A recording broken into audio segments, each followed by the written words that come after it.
So, next Wednesday, Thursday, I'll be talking about Cher's memoir, part one.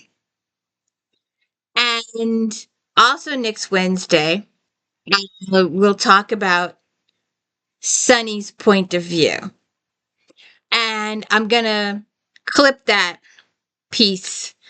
And if you don't watch all of Cher's memoir, I'm going to clip that piece and air it on next Saturday. So we'll tell Sonny's side of the story next Saturday and Cher's first part of the story on Wednesday or Thursday of this week. But right now, before I forget, welcome to the D. Louise book series. This is where we read books, talk about books, no special effects, no theme music, none of that fancy smashy stuff going on here.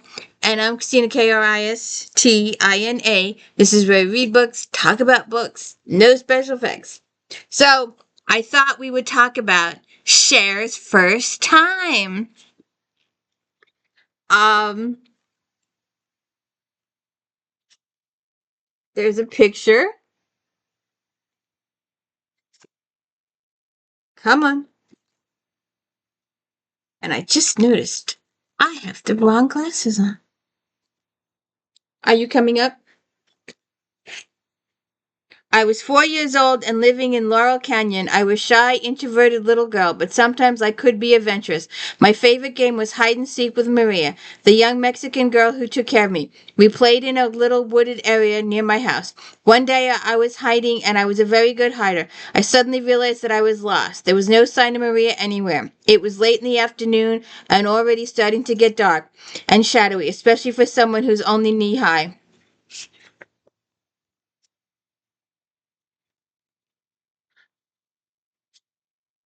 Ah, her first fear. I hated to be left with a babysitter. One night my mother and stepfather were going out to a party, and what babes they were. Out of nowhere, I threw this enormous tantrum. When I think about it, I really wasn't a tantrum champion. It was gently heartbroken and terrified. I thought that if they went out that door, they would never come back, and I would be alone in this gray nothingish void for eternity. My first movie was Dumbo.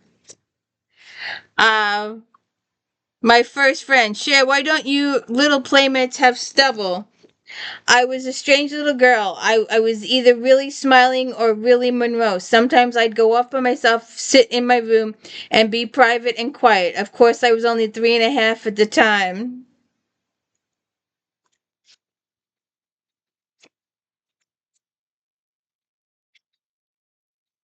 My first television epiphany. My grandparents were called then Ma, and Pa were the first ones to get a television. We would all sit together and watch boxing, baseball, Milton Berle.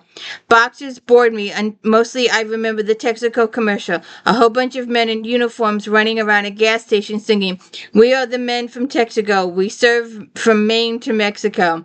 One day there was no such thing as television, and the next day you had these little people running around inside this box. Amazing.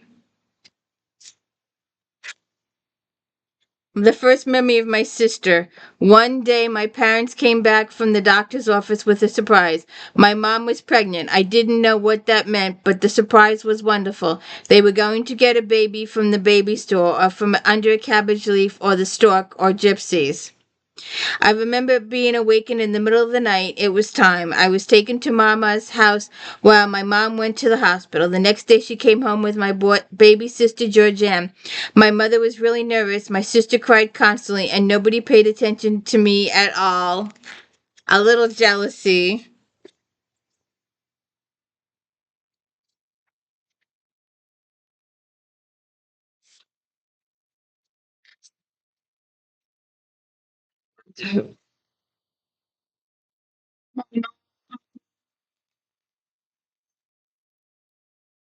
When I was in fourth grade, we had what was called a sharing day at school. The other kids all brought in their favorite toy of flowers from the garden as they talked about what they did in the summer or read a poem.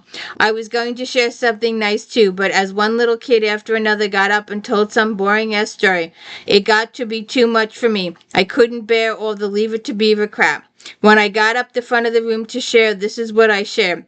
You guys are stupid. The school is stupid. The sharing bullshit is stupid. So I'm going home.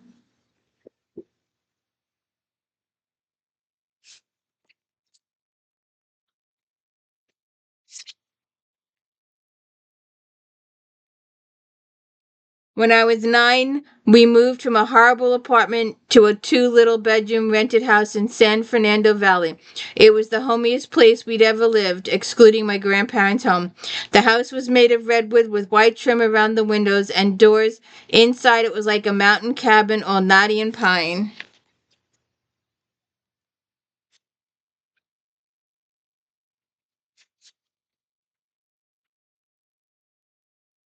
And Christmas with her mother and sister.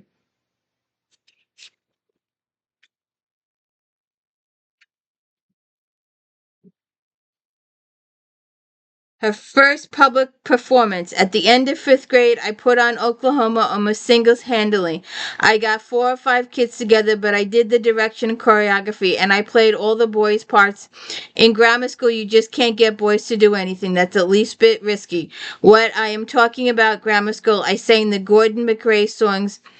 Poor Judd is dead. Everything's up to donate to date in Kansas City.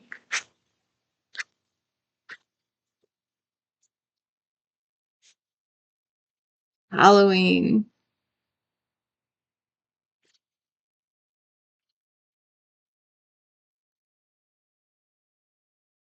My first kid. Head for the roadhouse, Nellie. He can't corner you there. My first crush was on a boy named Milton Broadlight. We were both in the fifth grade in the same overcrowded classroom. He was in 5A and I was in 5B, so we never sat together. Milton Broadlight had black hair and blue eyes and long eyelashes. I mooned over him from across the room with that dying calf and a thunderstorm look, but it wasn't working. He thought I was just a kid. I did, however, have my first date at the end of that year. My mom had a friend with an older son, maybe 13, and he needed a date for a hayride. So she went.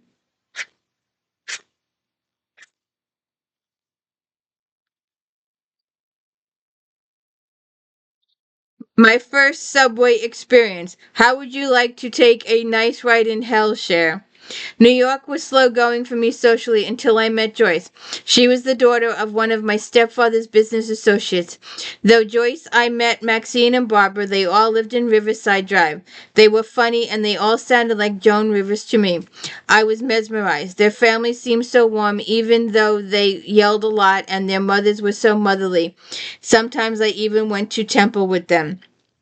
When summer came around, we all decided to go to the beach. So this one Saturday, I threw on some jeans and a t-shirt over my bathing suit and took the subway with my friends out to Jones Beach.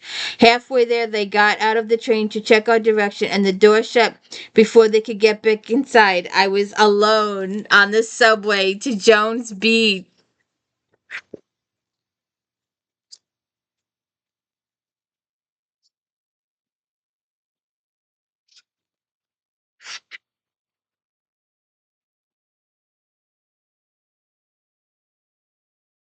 The first time we were Cher and Sonny.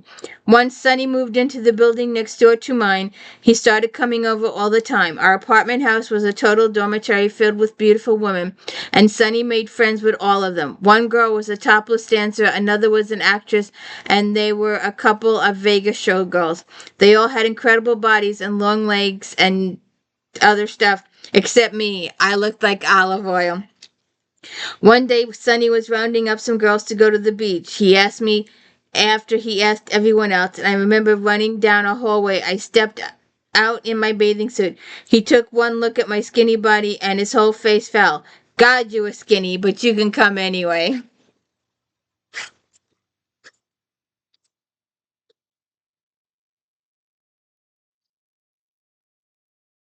My first big break.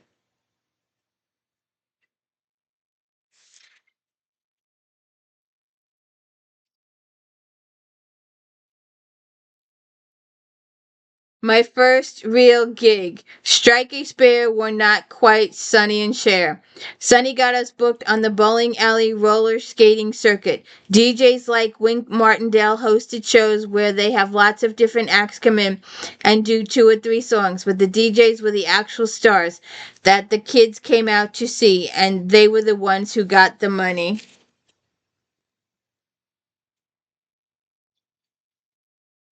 Damn.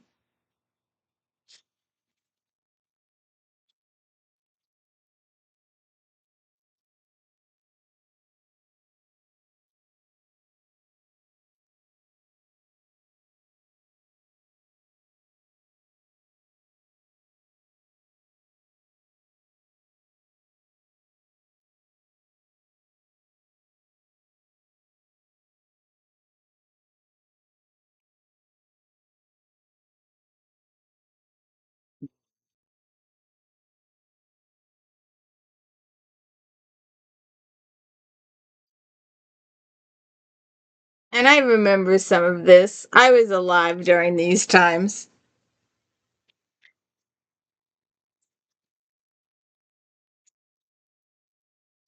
Did he?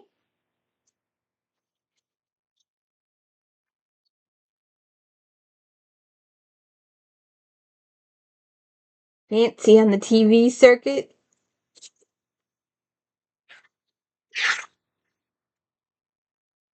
Some of the characters she played? Could have used some of these pictures in the other book, in the memoir book. So if you want to find out how I enjoyed that book, please go check out the uh video. I think it's Wednesday or Thursday, I'm not sure. And check out Sunny's point of view. Either hopefully watch the video all the way to the end, or watch Saturdays when she got her own show. This should, well, this was in the last book, in the memoir book. She stopped. This is probably after the other book stopped, so um, that'll be in her part 2 book when she starts doing all the movies and stuff. I was disappointed that the book didn't go further, but Sunny's book really helped, though. I love these pictures. I love these pictures.